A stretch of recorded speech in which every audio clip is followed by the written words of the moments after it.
podcast where we will deliver you tips and techniques to advance yourself in anything you decide to do in life.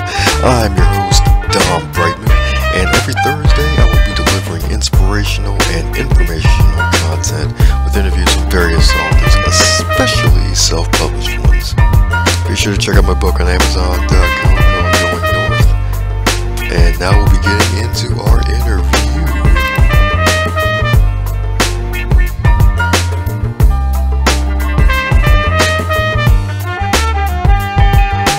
And today on the Going North podcast, we have someone who is going to be legendary. What am I saying, going to be legendary? He is legendary because he himself, this guy right here, I saw his face on the cover of a book on Amazon.com with the likes of George Fraser, the great Dr. George Fraser, and the legendary motivator Les Brown.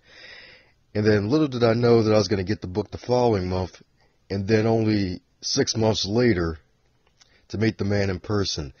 This guy is a best-selling author, radio host, entrepreneur, community organizer, speaker, career coach, and network marketer. And he's also a United States Navy veteran and a 10-year veteran serving as an EMT for the Baltimore City Fire Department.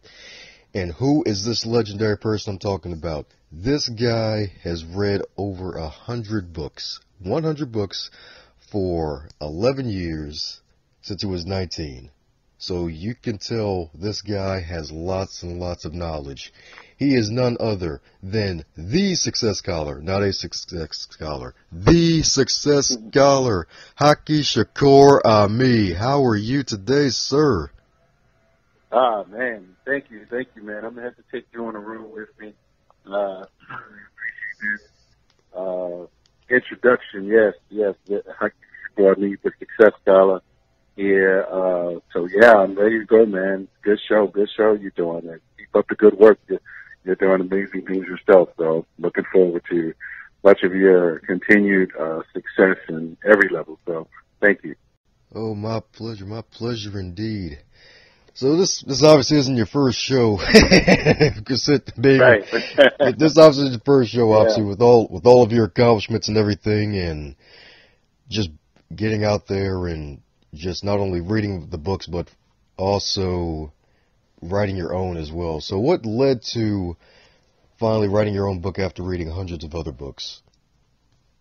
Well, certainly, being a lover of knowledge and, always attempting to do better, you realize what you don't necessarily know. So, being young, you're searching, you're hungry, and you need to kind of feel your way through life. You need to, have different mentors and listen to different people and learn from a lot of other individuals who, if you're not exposed to certain ideas in this world, you may, have certain limitations. And so with that, for years, not only did I read these books, but later I began to realize that other people need to read these particular books. And so doing that, I started marketing books and, bringing speakers in,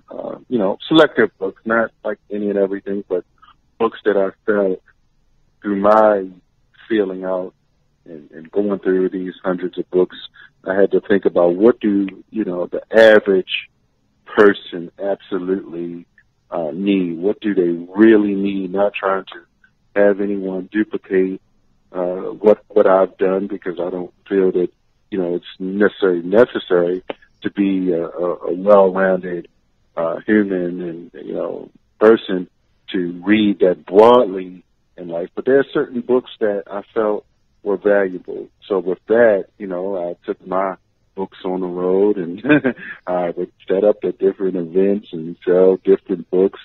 And, after some time, you build up a good collection of books. And this is how many major bookstores got started. So I've gotten smarter over time doing that. But what people began to say to me was, well, where's your book? I know you have to have a book. You're reading all of these books.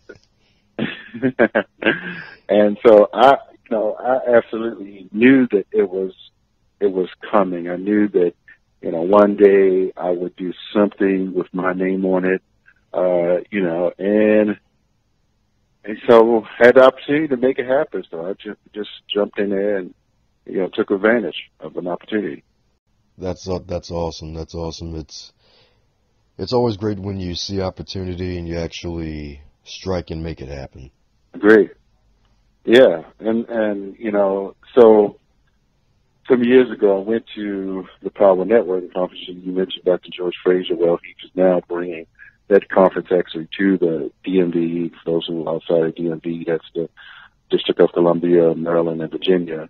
And we kind of lump them all together and call them DMV, but he's bringing it to actually Prince George's County, the conference that I attended. And that's what I always encourage individuals to do. It's like, okay, I mean, education is good. If I may quote Jim Rohn, but Jim Rohn says, education will make you a living, self-taught education will make you a fortune. So, I've got little things and things like that over the years that I've kind of incorporated into my life, and I don't deviate from certain successful principles. So, yeah. Yeah, and that's also a strong point you mentioned, how you shouldn't deviate from the principles that you learned. So what advice would you give to someone who may be struggling just to stay on course with trying to manifest their own success? Well, one thing that, I do, and I'm getting really good at this, so, my confidence is continuing to increase. I mean, I knew to keep my, and we hear these types of things coming up, growing up, and, unfortunately many of us don't learn these things, but they say, keep your heads in the books, right? I mean, Right. even Right. individuals that are in school, and you being a librarian, I know you're around dozens and hundreds, tens of thousands of books. And so that's one aspect of how I needed to proceed. But as I become older and wiser, I realized that learning, of course, I've been a big proponent of books, but learning not necessarily only comes from books. Of course, other people's experiences from these books, but also, just from observation. Observing people over years and years, we actually learn what, errors and mistakes that we've done first and foremost, but what other people have done. So, the key thing outside of, for me, and if I may encourage or offer one key advice that I did not necessarily do early, because I didn't necessarily have people around me. You can say, "Oh, yeah, you're going to teach me.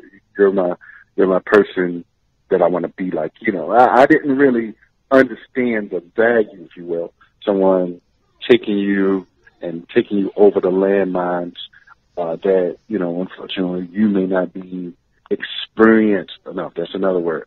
Experienced enough to navigate. So I'd say, if, for instance, people don't have all the access to all the books, but we do have access to the internet, most of us, or a phone that we can access the internet. Of course, we can gather valuable intelligence and information and data from that. But, having someone, a very, very sincere, compassionate, concerned mentor that can assist you to guide you in the proper direction. And, it could have saved me tens of thousands and millions of hours and as well as lots of money that you spend kind of being broad and reading a lot of different books. So, depend on what your purpose is, though. Yeah, because sometimes folks may get motivated and probably for a good day or a week, possibly a month, but then they forget their purpose, and then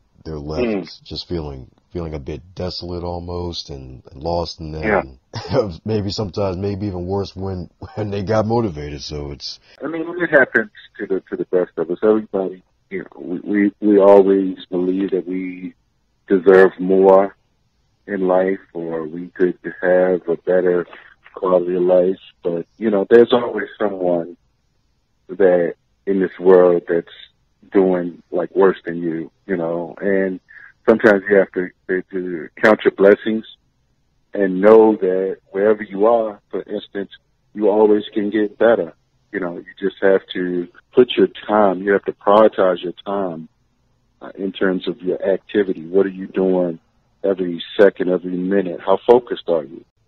And sometimes you have to protect your mind as well from different forces that are out here. And I know, for instance, I still work a regular occupation, but and I'm grateful to have a position where I'm helping and saving and serving the community. But I know that there's always a next level, and we say another level. There's always something, a bigger goal that we can work towards, and not everybody around you is going to see your vision, and not everybody around you are going to believe that you have what it takes. I still have people, really, and to say things to me, and it's like, look, do you know, like, what I've done? Like, and I'll just say, I made a comment about poverty. Poverty, for instance, being a choice.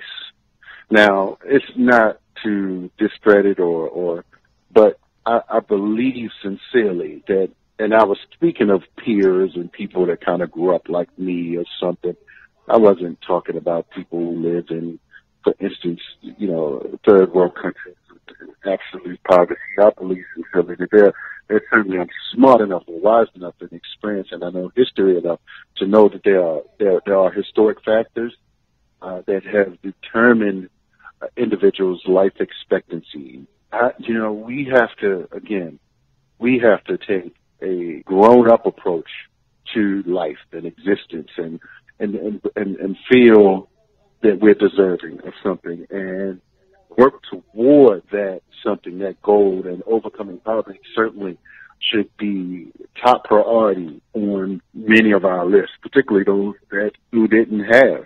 And that's the question of, is somebody going to give you something, or are you going to get out here and develop the skills, the knowledge, the wisdom, and experience to know that you deserve more in this world, and get out here and begin to make it happen one way or the other. Yeah, that's true indeed, because if you rely on handouts all your life, you're going to be looking for that hand every day of your life. Yes. And people, they're not an island. Nobody, no one is suggesting that everybody can super person and they can build a house and heal themselves. They don't need doctors. They don't need, car mechanics or anything like that. But you have something special, a skill, or something that you have that people want to learn from you, as well as you can cultivate your skills and your knowledge to where people will really believe that you have something valuable to share in this world. And this is why more and more opportunities are happening, because I'm now more fanatical about, you got to be a real fan about getting knowledge, as well as, having some valuable, insightful knowledge and project that, to say, look, I'm no longer, who I once was. Like Luke, you could start, wherever you started at, but you don't have to end up in a certain lane or place or position or status in life that others have defined for you. And so that's critical. Yeah, it's very critical indeed, especially once you get to a point where you learn how to just project out your knowledge like that. So through your learning, what trials did you have to overcome to get to where you presently are? Several different things. There's what you call the outer game, as well as the inner game. Again, the outer being people's perceptions, people's stereotypes, people's beliefs, or as well as their own lack of understandings. And I'm really experiencing that right now. I'm seeing that as I continue to network and make different strategic maneuvers and moves I'm reaching out to different people, and some people miseducate people about a lot of different issues, and it's really unfortunate that, people, we spend more time on entertainment versus education. So I'll say that again. We spend more time on entertainment versus education. And so, if we look at, for instance, who tends to get paid more in this society, athletes, entertainers, or teachers, we live in a culture that devalues the knowledge and wisdom and skills of people that are responsible for cultivating the future of our children. And we give millions and trillions of dollars to go to a stadium and watch someone play basketball or throw spectator sports. And not to suggest that, one, cultivating their talents and skills is a bad thing, but, the values that different people place in this culture, I'm sure it happens all throughout various other countries, but in this country, people have to learn to examine their own self, for instance. Like, with me, things that I've learned to deal with, I've had to really ease different people out, right? As you continue to grow and you no longer who you once was 10, 15 years ago, people coming up to you, hey, I remember when, back in 19, I remember he did this. And they want a whole conversation about these kinds of things. And I'm like, I can't remember that far, man. I'm all kind of books in my mind and all kind of ideas. Like, I'm thinking about the future. I'm thinking about what's happening now, what's going on in the world. How do I maneuver myself to build things, to create institutions, to create assets, to leave a legacy, to own, to be the most productive person that I can be within society, to help as many people. For instance, you become successful by helping a lot of other people become successful. And that's what, in business and in life as well. So, I'll just say that several different forces, of course, been challenged by, but overall, they only make you stronger if you learn. As I was reading Think and Grow Rich rather recently, just now, I just read different parts of books, and I read Master Failure. That was the quote. How do you master your failure? So now when I think about everything, like strategic things that I do, because I'm like, time is precious. I can't waste my life no more. That's true. Wasting time, bro. It's like, man, I only got so much sand in this hourglass right here. Like, don't waste it. Yeah. Right. I mean, I've been selective about what movies I go see. I'm like, I'm not binging, except Law and Order, because I like Law and Order because it's related to my profession. So I'm like, why don't they give me a part in Law and Order? I mean,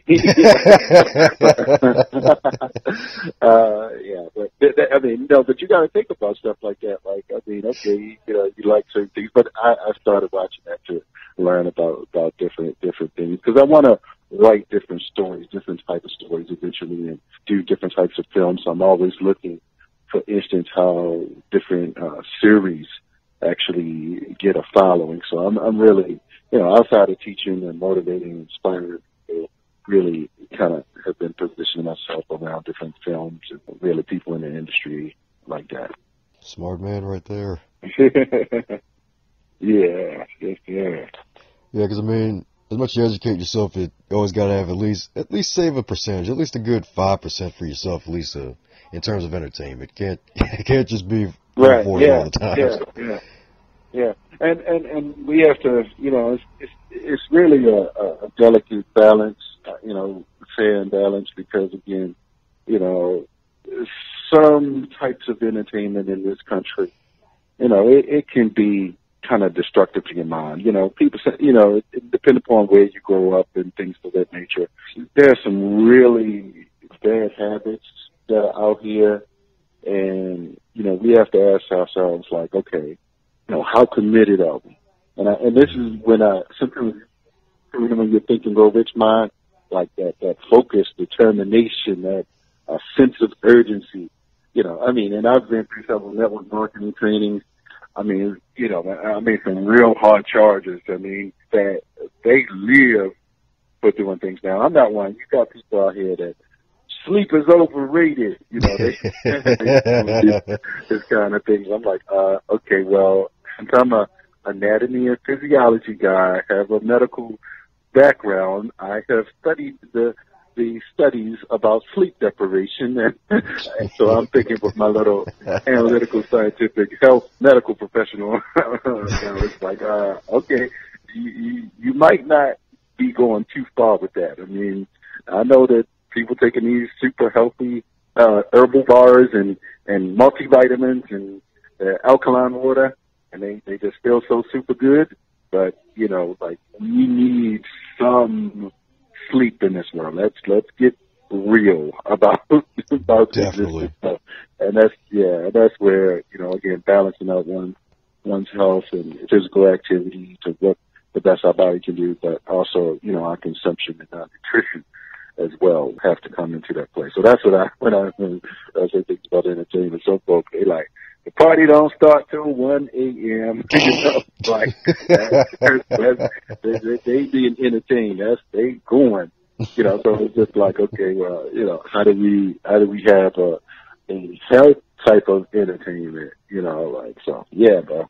Yeah, especially the whole sleep thing too. It's like there goes like my personal trainer was talking one time when he first opened his gym. He was talking about how he went 11 days without sleep, and then then he started seeing people, and the ghosts were talking. I was like, man, you can't be doing that, man. Oh wow. Okay. Yeah. Yeah, can't be on Red Bull for 11 days straight. That. Yeah, right. Right, yeah, man. That Red Bull stuff. I don't even drink that. There's all kinds of other healthy drinks like coconut water. But that if you're feeling real weak or something like that, take a strong coconut water, and you gotta have that multivitamin. If you're doing some of those things, kind of know that your body is telling you to rest unless there's something else going on. Yeah, because coconut water, I didn't even learn about that until this year, and you're actually right. That is basically a natural energy drink right there. Yeah, right, man. Yes, gotta think about longevity. I feel that regardless of where you start, and it's unfortunate that many, for instance, speakers, business individuals, they always want to do things, they always want to be fast, but we got to think long term, and sometimes you got to take that time out to say, okay, what am I doing to ensure that I'm around, in this society, that I'm living a long and prosperous life, and that way you can add a few years to your life where you can be more productive. And so that's where I'm thinking now. And I use the analogy of basketball, for instance. At one time, Michael Jordan could run and slam, dunk on top of everybody, but then later he began to, I'm not going to be jumping all through the air and slamming on the top of everybody. I'm going to be doing some turnarounds. I'm going to be doing some layups and, from all, shooting all over the field. So that's the question, even from an economic perspective. People, want to work on one, I'm just going to work their job until I'm 50 and 60, and they don't think about the multiple income streams. They don't think about building assets, buying assets, to create, passive, income, passive portfolio income. They're not, thinking about building a business, creating multiple products, multiple industries, if you will. So, it's like we limit ourselves, in this society. And this is where, we always got today's word is retooling. You'll hear me say that it's always about retooling for the 21st century, preparing and developing the skills, going to these different workshops and conferences. And, some people may say you all over the place. I'm like, well, yeah, there's a lot of multi-billionaires that are all over the place. Well, what's wrong with you? Huh? So that's the thing. But things can be synergistic. I sincerely believe that having an entrepreneurial mindset, things can work together. You can service more than one client, on different dynamics. As long as you're not trying to operate on their heart and operate on their toe at the same time. Oh, you might. Yeah, you may be able to, they may be able to work with lots of things, but just gotta learn what you're proficient at, for instance, and don't necessarily claim anything outside of that. That's what I always say. I'm not running around trying to pretend that my skill set is way above what anyone else's. But some things, some things I can prove. Facts, history, and numbers. These things are facts. There are certain business concept understandings that may not necessarily change, and those are things that do not change. And this is where you can have a conversation, an intelligent conversation with intelligent business people, and you can get people to understand. So that's what I mean by creating different streams, which is critical. People need multiple income streams in this world, bro.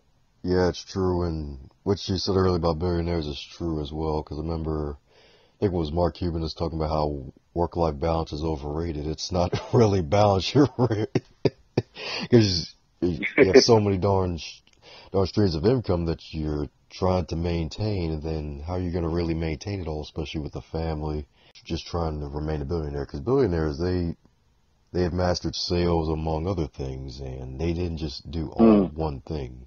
Indeed, and that's where like you mentioned, Mark Cuban, and I've met Damon John 2 years ago, last year. Had a good conversation with him, just very briefly. I don't want to say like we homies like that, but and he has a powerful book, The Power of Broke.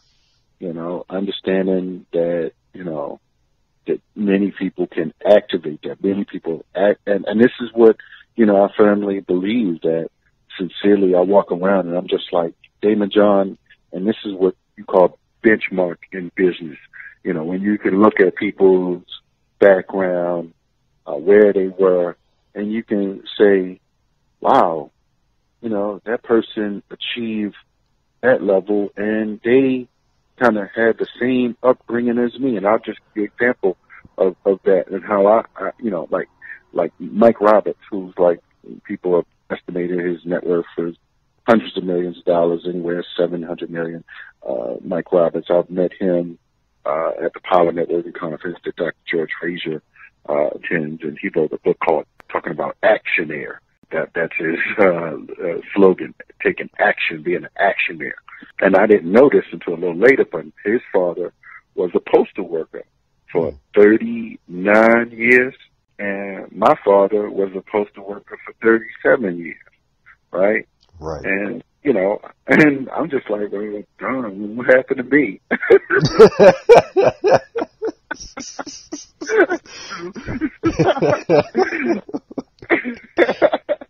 No, so I just use that as an example to say that you never know where someone will start. Now, some people, who may, for instance, be doing less than me, it's like, okay, and not to say that, people are going to make all the right choices or, everything, but you can get better. Success is making smart decisions over and over. That's all it is. Making good fiscal decisions and partnership and alliances and collaboration with some other smart, financially responsible people. Yeah, so I'm just saying that regardless of where you start, you can move up, you can get better wherever you start. There are a lot of different things that you can do, and I don't try to tell people to read books like me. For instance, I believe sincerely that I can be better. I can be a better guy just by, communicating or individuals listening, for instance, to some of my shows or buying my books or my audios.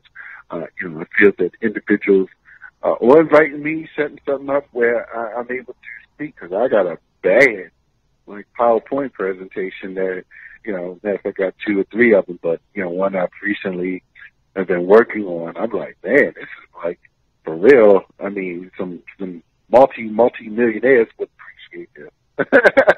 That's right. So I believe in, and that's the thing, are people willing to invest in themselves? And this is why, I'm so confident, because I know that I've paid the price. Being in a book with Les Brown and Dr. George C. Frazier, it was a sacrifice. I mean, it was painful, bro. Yes, it wasn't cheap. I put some money, up. I was selected to be a part of it, and my car got broke down. I was without a car for a couple months.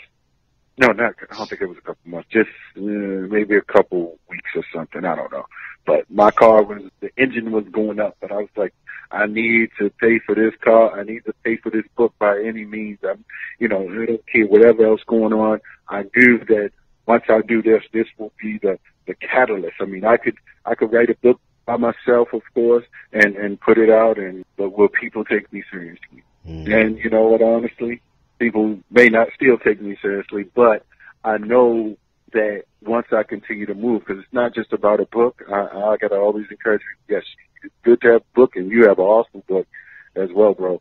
But it's about your knowledge and your work ethic as well. And as well as, can you finance do you have partners and people around you willing to support you? You need that mastermind group or that core group of supporters to allow you to get to the next level. So this is where, the sacrifice for me to put this book together with Les Brown and Dr. George C. Frazier truly positioned me to just go in any direction that I wanted to. And this is what, because Les Brown, I mean, he's big. He speaks all over. He was just in New York speaking to hundreds of people. Last night, he and his daughter, and I've interviewed his daughter and his son like 2-3 months ago. But, he's still pushing, still going strong, speaking all over the world and on some of the top stages in the world. I feel accomplished that, I had the blessing to be a part, and not just, be a part of that book, but I really pushed the book. There's several other authors in the book really got it out to, a different level, and I really worked the book. Not everybody, because you can't just, people can put out a book, but not everybody gonna actually go out here and sell the book. You got to talk to people, right? Agreed. The book won't always sell itself. Actually, it won't sell itself. You got to sell it yourself. Agreed, bro. Well, alrighty. Last question for today. So what? Sure, yeah, man. Yes, sir. So if you were currently the age of 25 in 2017, what piece of advice would you give to yourself? I do believe that knowledge is the great equalizer. Sincerely, my wealth is going to come from my knowledge, and my story. I sincerely believe that, but not everybody. I've been fortunately blessed, and I shared this in my story.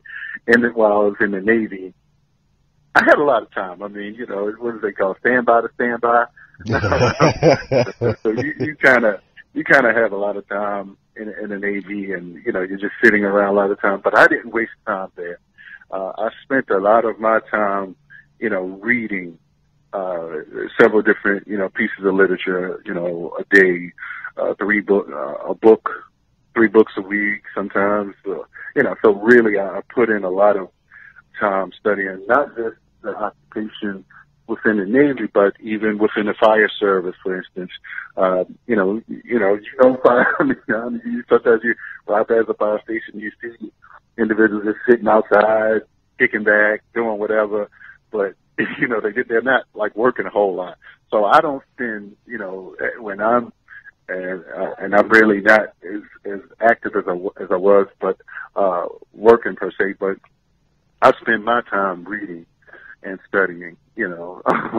So I've gotten a lot of unique insights from having the time that other people, as well as consistent employment that many people, you know, and I didn't get any student debt. So I really, that's one thing, of course, to block that.